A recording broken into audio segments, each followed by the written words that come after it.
देखो 3 क्वेश्चन है। पहले वाला क्वेश्चन जेई मेंस में आ रखा है, आपने बुकलेट भी दे रखा है, और ये जेई मेंस में 2014 का क्वेश्चन है, ठीक है ना। ये पहले वाला क्वेश्चन 2014 का है। ये कह रखा है ऑक्टाहेड्रल कॉम्प्लेक्स है। लास्ट क्लास में हमने कलर का पार्ट 1 किया था, अब ये पार्ट 2 स्टार्ट कर रहे हैं। तो उसमें हमने डीडी ट्रांजिशन के कुछ कंसेप्ट किए थे, ठीक है ना। अब हम उसमें कुछ क्वेश्चंस करके और इसमें कुछ और टॉपिक बाकी वो करेंगे। तो ऑक्टाइड क्वेश्चन जो है जेई मेंस 2014 का है। ऑक्टाइडल complex of M+3 with L1, L2, L3, L4 absorb red, green, yellow, blue wavelength, है ना। ये एब्जॉर्ब लाइट है, ठीक है। Order of strength of ligand is, तो लिगेंड की स्ट्रेंथ का ऑर्डर पता करना है। तो सभी को पता है कि येलो जो होता है, तो ऑर्डर ऑफ एनर्जी देखें, ई एब्जॉर्ब, ठीक है ना। ई एब्जॉर्ब या डेल्टा, एक ही बात है, डेल्टा नॉट, है ना। चाहे ई एब्जॉर्ब लिखो चाहे डेल्टा नॉट लिखो। कलर के हिसाब से देखो, सबसे ज्यादा एनर्जी किस कलर की है बताओ, ब्लू, ठीक है ना। फिर कलर किसके आएगा बताओ ब्लू के बाद, अरे ये तो बताते रहो। ग्रीन, फिर येलो, और फिर क्या आएगा, रेड, ठीक है ना। तो ब्लू वाला तो ब्लू वाला कौन सा हो गया बताओ, ब्लू वाला है L4, ग्रीन वाला कौन है बताओ, L2, और फिर कौन आएगा L3 और फिर L1, ठीक है ना। ये हमारे पास आंसर आ गया। बहुत ही सिंपल सा क्वेश्चन था। इसी तरीके का एक और क्वेश्चन आया था 2019 जेई मेंस में, जो ऑनलाइन स्टार्ट हो गया था उसमें, ठीक है। अब ये बड़ा अच्छा क्वेश्चन है, देखो यहाँ पे COL1 होल 6, COL2 होल 6 और COL3 होल 6 दे दिया, ठीक है ना। और इस तरह का अपने को ये लिगेंड और इसको दे दिया। इनका जो कॉम्प्लेक्स का कलर है, इसका ग्रीन है, इसका ऑरेंज है और इसका क्या है, येलो है। तो अपने को ये पता लगाना है कि लिगेंड की स्ट्रेंथ कैसी है, ठीक है। लिगेंड की स्ट्रेंथ को आइडेंटिफाई करना है। तो बताओ अपने पास, अब यहां देख लेते हैं, ग्रीन है तो एब्जॉर्ब कलर कौन सा है बताओ, बताओ ग्रीन का कॉम्प्लीमेंट्री कौन है बताओ, एब्जॉर्ब। ग्रीन का कॉम्प्लीमेंट्री रेड, तो यहाँ पे रेड कलर एब्जॉर्ब कर रहा है, ठीक है। ऑरेंज का कौन सा है कॉम्प्लीमेंट्री, ब्लू, ऑरेंज का क्या आ गया, ब्लू आ गया। और येलो का कौन सा है, वायलेट इंडिगो, ठीक है। तो यहाँ पे ये एब्जॉर्ब कलर हो गए, क्लियर है। तो एब्जॉर्ब कलर हो गया, तो बताओ ये एब्जॉर्ब है, इसका मतलब इसका क्या है, मैक्सिमम डेल्टा नॉट। यहाँ मैक्सिमम डेल्टा नॉट हो गया, और इसका मिनिमम एनर्जी तो मिनिमम डेल्टा नॉट। तो बताओ सबसे स्ट्रॉन्ग लिगेंड कौन सा हुआ बताओ, L3 सबसे स्ट्रॉन्ग, फिर कौन होगा L2 और सबसे कम कौन होगा L1, ठीक है ना। वापस रिपीट कर देता हूं। जब मैंने देखा कि कॉम्प्लेक्स के कलर दे दिए, तो कॉम्प्लीमेंट्री कलर हमने प्रेडिक्ट किया, और कॉम्प्लीमेंट्री कलर प्रेडिक्ट करने के बाद, कॉम्प्लीमेंट्री कलर को प्रेडिक्ट करने के बाद हमने यहाँ पे पता लगा दिया डेल्टा नॉट का ऑर्डर क्या होगा। तो वॉयलेट इंडिगो की डेल्टा नॉट जो होगी वो क्या आएगी हमारे पास, सबसे ज्यादा आएगी, क्योंकि ये एब्जॉर्ब कलर एनर्जी में सबसे ज्यादा होता है, ठीक है ना। और रेड जो होता है एनर्जी में सबसे कम होता है। अगर लैम्बडा का ऑर्डर पूछते तो आपको पता ही है कि लैम्बडा के टर्म को देते तो उसका हम रिवर्स कर देते, पता ही एनर्जी और उसका रिलेशन रिवर्स होता है। फिर आएगा फाइंड कलर ऑफ, 3 कॉम्प्लेक्स दे दिया हमें, ठीक है ना, तीनों को बांट गई है, लिगेंड अलग अलग दे दिए, डिफाइंड है लिगेंड कौन कौन से हैं, कलर दे दिया येलो, ऑरेंज और ग्रीन, ये इनके कलर है। बताओ किसका कौन सा कलर आएगा ये पता लगाना है, ठीक है। अब हमें कुछ नहीं करना है, स्ट्रेंथ ऑफ लिगेंड देखें तो बताओ साइनाइड जो है सबसे स्ट्रॉन्ग होगा, फिर इथाइलिन डायमाइन, और फिर कौन होगा क्लोरीन, ठीक है। साइनाइड, EN और Cl, ये स्ट्रेंथ ऑफ लिगेंड आ गया। तो डेल्टा नॉट का ऑर्डर भी क्या आएगा, ऑब्वियसली बात है डेल्टा नॉट का ऑर्डर भी यही आएगा। तो यहाँ पे डेल्टा नॉट जो होगा वो एब्सॉर्ब वाला, वो हमारे पास ही आएगा। तो कॉम्प्लेक्स का कलर जो है वो देखो क्या है, तो यहाँ पे हम देखते हैं ई एब्सॉर्ब जो होगा साइनाइड सबसे ज्यादा, फिर EN और सबसे कम Cl होगा, ठीक है। अब कलर देख लेते हैं, येलो है, ऑरेंज है, ग्रीन है, ठीक है। येलो, ऑरेंज और ग्रीन ये कलर है। इसका कॉम्प्लीमेंट्री कौन सा होगा, एब्सॉर्ब कलर जो होगा वो कौन सा होगा, ये तो कलर ऑफ कॉम्प्लेक्स, तो येलो का एब्सॉर्ब कौन सा हो रहा है, वायलेट इंडिगो, ठीक है। ऑरेंज का कौन सा हो रहा है, ब्लू, और ग्रीन का जो हो रहा है वो क्या हो रहा है, रेड हो रहा है।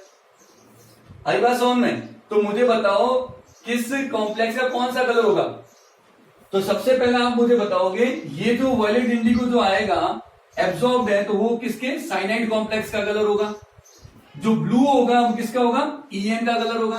क्यों, एनर्जी का ऑर्डर देखें तो वायलेट इंडिगो की सबसे ज्यादा, फिर ब्लू और सबसे कम रेड, और यहां पे जो आएगा वो कौन आएगा, क्लोरीन वाले कॉम्प्लेक्स का कलर होगा। ठीक है, एक बार रिपीट कर रहा हूं वापस, हमें 3 कॉम्प्लेक्स दे दिए और 3 कलर दे दिए और पूछे बताओ किसका कलर कौन सा होगा। ठीक है, ऐसे क्वेश्चन में क्या करना पड़ता है, पहले देखो कॉम्प्लेक्स में लिगेंड की स्ट्रेंथ का ऑर्डर क्या है, ये आ गया अपने पास स्ट्रेंथ का ऑर्डर, स्ट्रेंथ का जो ऑर्डर होगा वही डेल्टा नॉट का ऑर्डर होगा, ये आ गया डेल्टा नॉट का ऑर्डर मतलब, और डेल्टा नॉट का ऑर्डर का मतलब एनर्जी एब्जॉर्ब का ऑर्डर हो गया, ये अपने पास होगा। हमें पता है येलो का कॉम्प्लीमेंट्री वॉयलेट इंडिगो है, ऑरेंज का ब्लू और ग्रीन का रेड है, तो वॉयलेट इंडिगो जो है, वॉयलेट इंडिगो जो है वो क्या होगा बताओ, सबसे हाई एनर्जी का होगा, तो एनर्जी एब्जॉर्ब सबसे ज्यादा यहां हुई, मतलब ये साइनाइड कॉम्प्लेक्स हो गया। ठीक है, फिर कौन सा होगा इथाइलिन डाइअमाइन वाला, और फिर क्लोरीन वाले कॉम्प्लेक्स का कलर क्या होगा, रेड हो जाएगा। ठीक है, लिखो इसको जल्दी।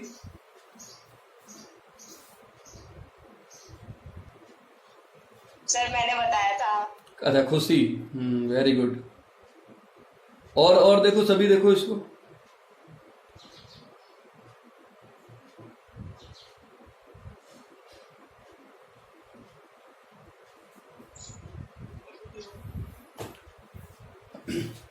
चलो अभी इस क्वेश्चन को देख लेते हैं, है ना।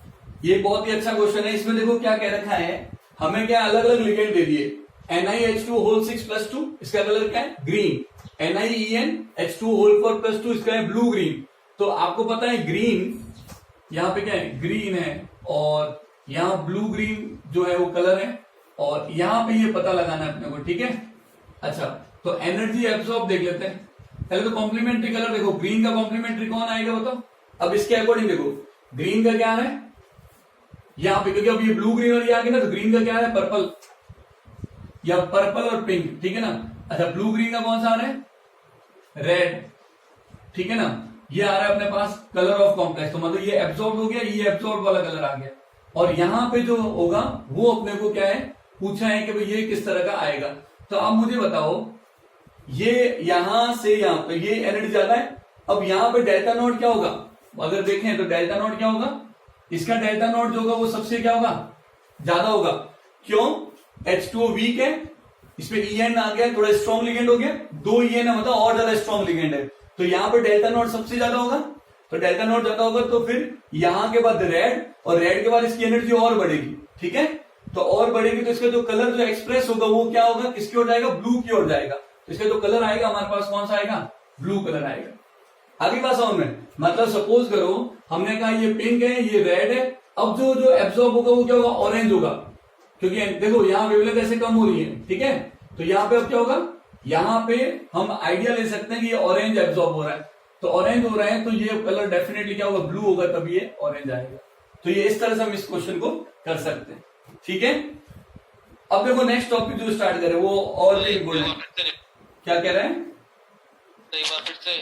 कुछ नहीं है, सिंपल सी बात है, हमने ये कलर दे दिए, कलर इस यहां H2O था, 6 सारे के सारे वीक लिगेंड है, तो डेल्टा नॉट सबसे कम, फिर यहाँ डेल्टा नॉट थोड़ी बढ़ेगी क्योंकि एक लिगेंड स्ट्रॉन्ग आ गए तो स्लाइटली इंक्रीज हो जाती है समानता, फिर इसमें देखें तो ये और ज्यादा होगी, तो डेल्टा नॉट बढ़ेगी तो एनर्जी एब्जॉर्ब भी बढ़ेगी, तो यहाँ पे ग्रीन का कॉम्प्लीमेंट्री है पर्पल पिंक, तो इसकी एनर्जी क्या होती है सबसे कम, फिर ब्लू ग्रीन के लिए रेड है, फिर यहाँ पे इसका मतलब इसके बाद इसकी एनर्जी एब्जॉर्ब और ज्यादा होगी, तो देखो ये पिंक फिर रेड, तो कौन सा कलर आएगा, ऑरेंज।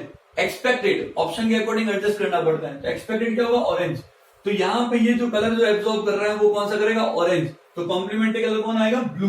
तो ये ऑप्शन के अकॉर्डिंग भी यही सेट होगा, तो ये एक तरह का क्वेश्चन है, अपने को इसको ध्यान रखना। ठीक, अब वीआईपी क्वेश्चन देखते हैं इसमें, या वीआईपी पॉइंट देख लेते हैं। मैंने आपको बताया था कि अगर कोई पूछे आपसे बताओ यहाँ पे TiCl3 सॉलिड, बताओ ये क्या होता है, ये कलर्ड होता है या कलरलेस होता है, तो बेसिकली ये क्या होता है, कलरलेस होता है। ठीक है ना, ये कलरलेस क्यों होता है, क्योंकि ये ओनली ये सॉल्ट है। ठीक है ना, या इसका जो कलर होता है डी ट्रांजिशन से नहीं होता, लेकिन जैसे ही मैंने क्या कर दिया इसको H2O में हमने डाल दिया, तो क्या बनेगा हमारे पास TiCl3.6H2O, और क्या लिख सकते हैं इसको, TiH2O होल 6 प्लस 3Cl3, ठीक है ना। और क्या लिख सकते हैं हम यहाँ पे लिख सकते हैं TiH2O होल 6 प्लस 3 आयन, ठीक है ना। अब इसमें तो कॉन्फ़िगरेशन होती है Ti की, Ti प्लस 3 है, तो ये क्या होगा D1, तो ये क्या होता है कलर्ड होगा, ठीक है ना। ये क्या होगा, ये कलर्ड होगा, और इसका जो कलर आता है वो क्या होगा, ब्लू वायलेट कलर होता है। वायलेट और पर्पल मान लो, ये वायलेट कलर आता है। आगे का समझ में, इसका मतलब ये हुआ कि जो कुछ सॉल्ट जो होते हैं, अगर मान लो ओनली डी ट्रांजिशन ही इफेक्टिव हो, तो अगर वो ओनली सॉल्ट हो और कॉम्प्लेक्स फॉर्म में नहीं आया है तो उसमें डी ट्रांजिशन पॉसिबल नहीं होगा। लेकिन जैसे ही पानी में डाला तो यहाँ पे कॉम्प्लेक्स बन गया, water as a ligand role play करेगा और डी ट्रांजिशन अब एलो होगा और उसके कारण ये कलर एग्जिबिट कर रहा है, ठीक है। एक और एग्जांपल ले लेते हैं, second case, copper sulphate CuSO4 solid, ये क्या होता है बताओ, कलरलेस, ठीक है ना। लेकिन जैसे हमने क्या कर दिया, एक्वस में ले लिया तो क्या बनेगा बताओ, एक्वस या वाटर या CuSO4.5H2O, मान लो इसके अंदर मैं वाटर 5 मॉलिक्यूल वाटर ले लेता हूं, तो यहां पे ये बेसिकली किस फॉर्म में होगा,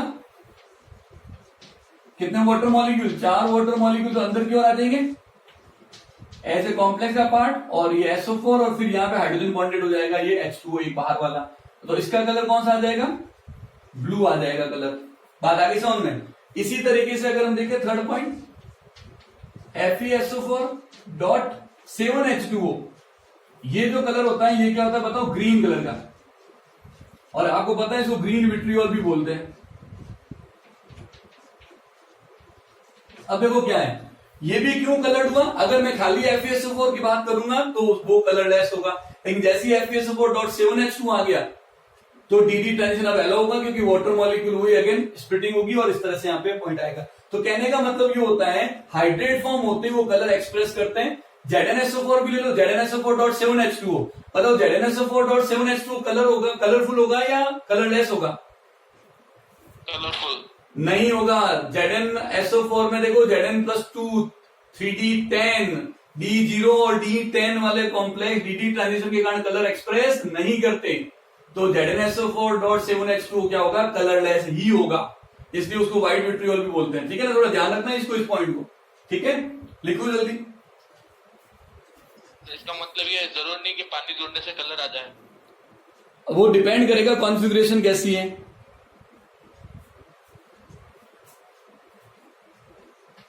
यहां लिख देते हैं ZnSO4.7H2O,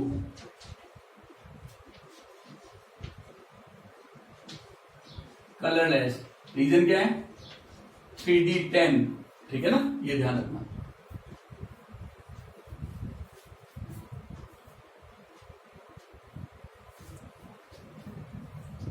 नेक्स्ट टॉपिक लिखो यहां पे। अब अभी तो हमने देखा due to colour due to d transition, लेकिन कई बार क्या होता है, ऐसे कुछ कॉम्प्लेक्स होते हैं वो डी ट्रांजिशन तो उसमें नहीं होता, या कुछ ऐसे कंपाउंड होते हैं जिनमें D0 या D10 होता है, बट फिर भी वो कलर एक्सप्रेस करते हैं, ठीक है ना। वो जो कलर जो एक्सप्रेस करते हैं उसका जो रीजन होता है, अब वो डी ट्रांजिशन नहीं होता, क्यों, क्योंकि D10 और D0 में डी ट्रांजिशन तो पॉसिबल नहीं हो पाता, तो जरूर कोई और रीजन होगा, और वो जो रीजन है वो क्या है, चार्ज ट्रांसफर। तो नेक्स्ट हेडिंग लिखो, colour due to charge transfer. Second point है कलर ड्यू टू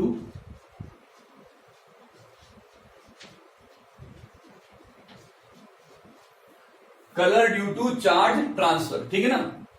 अब चार्ज ट्रांसफर जनरली दो तरह के होते हैं, और वो होता है क्या, एक तो लिगेंड से मेटल की ओर, ठीक है ना, और एक होता है क्या, मेटल से लिगेंड की ओर। हमारे जो सिलेबस में है जनरली मोस्टली हम वो देखते हैं लिगेंड टू मेटल की ओर हम देखेंगे, ठीक है ना। तो लिगेंड टू मेटल की ओर अगर हम देखें तो हम यहां बता देते हैं, जैसे यहां पे एक एग्जांपल लेते हैं, मान लो मेरे पास क्या है, MnO4- है, ठीक है ना, MnO4- है। यहां Mn जो होता है वो किस फॉर्म में होता है बताओ, +7 होता है, ठीक है ना, MnO4 +7। इसका मतलब क्या होता है, यहां पे 3D क्या हो गया, 0, तो बताओ एक्सपेक्टेड क्या है, बताओ ये कलर्ड होना चाहिए या कलरलेस होना चाहिए? कलरलेस। लेकिन अब होता क्या है, ये एक पर्पल पिंक कलर होता है इसका ना, डार्क पिंक मान लो या पर्पल मान लो, इंटेंस कलर होता है, ठीक है ना। अब इसका कलर क्यों आता है, D0 है फिर भी ये कलर्ड होता है।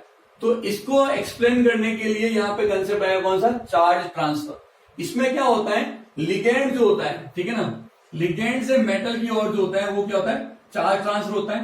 तो इसको हम शॉर्ट में क्या लिखते हैं यहाँ पे, CTLM, charge transfer from ligand to metal, ठीक है ना। तो charge transfer from ligand to metal होता है, जिससे क्या होता है, Mn अपनी ऑक्सीडेशन स्टेट में क्या करता है, मोमेंटरीली चेंज करता है। मोमेंटरीली का मतलब इंस्टेंटली चेंज होता है वापस, ये चीजें एक्सचेंज चलती रहती है। और ये जो इलेक्ट्रॉन का जो एक्सचेंज होता है जिन ऑर्बिटल्स में, ऑक्सीजन और Mn के ऑर्बिटल में जो इलेक्ट्रॉनों का आपस में जो एक्सचेंज हो रहा है, वो एक्सचेंज की जो एनर्जी होती है वो विजिबल रेंज में होती है। विजिबल रेंज में होती है, इसलिए क्या एक्सप्रेस करते हैं, कलर एक्सप्रेस करते हैं, ठीक है ना। तो यहां पे क्या होता है, ligand to metal charge transfer होता है, उसके कारण जो इसका जो कलर आता है वो क्या आता है बताओ, यहाँ पे पिंक ले लो या पर्पल ले लो, ठीक है ना, ये जो आता है। अच्छा इसमें हो क्या रहा है, मैं अगेन बता रहा हूं, यहाँ पे Mn जो होता है और ऑक्सीजन जो होता है वो इलेक्ट्रॉन जो इधर से इधर दे देता है, और यहाँ +7 जो है, और ये यहां से यहाँ इलेक्ट्रॉन एक्सचेंज, ये आपस में इस तरह से एक्सचेंज होते रहते हैं। तो Mn जो होता है वो क्या करता है, वो +6 में जाता रहता है, वापस +7 में चला जाता है, इस तरह से ये एक्सचेंज चलता रहता है, ठीक है ना। ये मोमेंटरी चेंज होता है, और उसके कारण जो कलर आता है वो हमारे पास जो है वो क्या है, colour due to charge transfer from ligand to metal, and this is very important concept, clear है चीज। अच्छा यहाँ पे ध्यान रखना, ये मैंने जस्ट एक चीज समझाने के लिए कहा है, एग्जैक्टली क्या कोई और नहीं हो सकता, क्या +6 ही है, या उस पॉइंट पे नहीं जा रहा है, जस्ट मैं बता रहा हूं इस तरह से इलेक्ट्रॉन का एक्सचेंज आपस में होता रहता है, और यहाँ पे ये विजिबल रेंज में लाई करता है, इसलिए ये कलर एक्सप्रेस करता है, ठीक है। अदर एग्जाम्पल अगर हम देखें तो अदर एग्जाम्पल में ये देख लेते हैं हम यहाँ पे CrO4-2, ठीक है ना, क्रोमेट आयन। अच्छा इसको भी देखें तो यहाँ देखें क्रोमेट जो होता है वो क्या होता है बताओ, अगर क्रोमेट की बात करें इसका कलर क्या होता है, येलो, अगेन वही रीजन कलर का क्या है यहाँ पे, वही CTLM, ठीक है ना। फिर हमारे पास आता है क्या, Cr2O7-2 डाइक्रोमेट, ठीक है ना, ये किस कलर का होता है, ऑरेंज कलर का होता है, ठीक है ना। और भी बहुत सारे एग्जांपल्स हैं, बहुत सारे एग्जांपल्स हैं, ये हमारे मेन इंपोर्टेंट एग्जांपल है जो हमारे आते हैं एग्जाम्स में, ये तो कई बार आ भी चुका है, ये अपने को ध्यान रखना है। तो यहां ध्यान रखना है, ये Mn+7 D0 होना चाहिए, ये भी यहाँ पे देखें तो इसका भी क्या आता है, D0 आ जाता है, ठीक है ना, ये भी क्या आ जाता है, D0। कई जने कहते हैं केवल D0 और D10 वाले ही होंगे, ऐसा नहीं है, है ना। लेकिन मोस्टली D0 और D10 में हमें डाउट होता है कि वो कलर्ड है या नहीं है, इसलिए हमने उस चीज को इस पॉइंट के फॉर्म में लिया। जनरली D0 और D10 वो जो चार्ज ट्रांसफर से कलर दिखाते हैं उसका मेन रीजन होता है उनकी ऑक्सीडेशन स्टेट बहुत हाई है, इसलिए वो ऐसा कर सकते हैं और इसलिए ये इस तरह का कलर दिखाते हैं। तो ये बहुत इंपॉर्टेंट पॉइंट है। यहां पर भी एक और पॉइंट आता है जो बड़ा इंपॉर्टेंट है, जैसे MnO4 है, ठीक है, MnO4 का जो अगर हाइब्रिडाइजेशन देखें तो वो क्या होता है, तो MnO4 जो होता है वो क्या होता है, टेट्राहेड्रल स्ट्रक्चर होती है इसकी, और यहाँ पे टेट्राहेड्रल स्ट्रक्चर के अंदर यहाँ देखें तो ये जो हाइब्रिडाइजेशन है इसका वो क्या होता है, D3S हाइब्रिडाइजेशन होता है, क्या होता है, D3S। इसके D ऑर्बिटल जो होते हैं अंदर वाले, क्योंकि D0 है तो 3D की एनर्जी उस तरह से होती है, तो S और D ऑर्बिटल इन्वॉल्व हो जाता है हाइब्रिडाइजेशन में, एनर्जेटिकली यही अलाउ करते हैं। इधर भी हाइब्रिडाइजेशन देखें तो ये भी कौन सा है, D3S है, और इधर भी कौन सा हाइब्रिडाइजेशन है, D3S है, तो ये ध्यान रखना। तो इनका जो हाइब्रिडाइजेशन होता है वो D3S हाइब्रिडाइजेशन होता है, ठीक है, ये ध्यान रखना, इसको लिखो फिर आगे की बात करते हैं। सर हमारे यस, अब यहां देखो एक और एग्जांपल ले सकते हैं हम, क्रोमाइल क्लोराइड भी ले सकते हैं ना, CrO2Cl2, ये भी रेडिश ब्राउन मान लो, है ना, ये भी,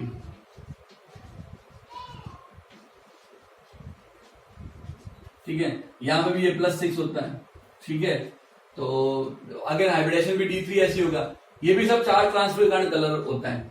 अच्छा अब एक चीज देखना, चार्ज ट्रांसफर के कारण जो कलर होता है ना वो ज्यादा इंटेंस होता है ना, DD ट्रांजिशन के कंपैरिजन में ज्यादा इंटेंस होगा। आपने देखा होगा KMnO4 जो होता है, KMnO4 घर में मिल जाता है, इसको हम बोलते हैं लाल दवा के तमिल आता है, ठीक है ना। आप उसको जैसे एक पार्टिकल भी अगर पानी में डालोगे ना तो वो पिंक कलर लेके आ जाता है, ठीक है ना। और ये जो इंटेंस कलर जो होता है वो चार्ज ट्रांसफर वास्तव में बहुत ज्यादा इंटेंस कलर देता है। लेकिन अगेन थ्योरी वही है, अगर ये जो एक्सचेंज जो हो रही है एनर्जी का वो विजिबल रेंज में तो ही कलर दिखाएगा, अदरवाइज कलर नहीं होगा। आप देखो इनके नीचे वाले जो कंपाउंड है एमएन के नीचे है, जैसे मान लो टीसी का ऑक्सीजन के साथ जो कंपाउंड है वो कलर नहीं दिखाता, क्यों? वो रेंज अब विजिबल नहीं है। उसमें भी होगा ऐसा ट्रांसफर, लेकिन वो विजिबल रेंज में नहीं है इसलिए कलर नहीं दिखाता। आई बात समझ में? तो विजिबल रेंज में होना बहुत जरूरी है, तो वो अपने को ध्यान रखना है, ठीक है। This is very important point. अब मतलब यहां पे मैंने अगेन कहा क्वेश्चन आता है, ये ध्यान रखना, डीडी ट्रांजिशन के कंपैरिजन में इंटेंस कलर किसका होता है? ड्यू टू चार्ज ट्रांसफर, ये ध्यान रखना, ठीक है। चार्ज ट्रांसफर के कारण जो कलर होता है वो डीडी के कंपैरिजन में ज्यादा इंटेंस होगा। तो ये हमारे पास इसके बारे में चार्ज ट्रांसफर स्पेक्ट्रा। कई बार एग्जाम में क्वेश्चन आ चुका है, रिपीट भी होता है, ध्यान रखना। कई बार इसको ना कंफ्यूज कर देते हैं, MnO4-2 दे देते हैं, ठीक है ना। ऑप्शन क्या देते हैं आपको? देते हैं MnO4-2, फिर CrO4-2, फिर कोई एक और, फिर कोई एक और, बोलते बताओ किसमें एब्सोल्युटली चार्ज ट्रांसफर कारण कलर होता है, तो वो आंसर क्या आएगा? CrO4-2।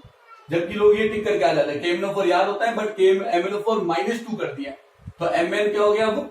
+6, मतलब D1 है, तो ये थोड़ा ध्यान रखना।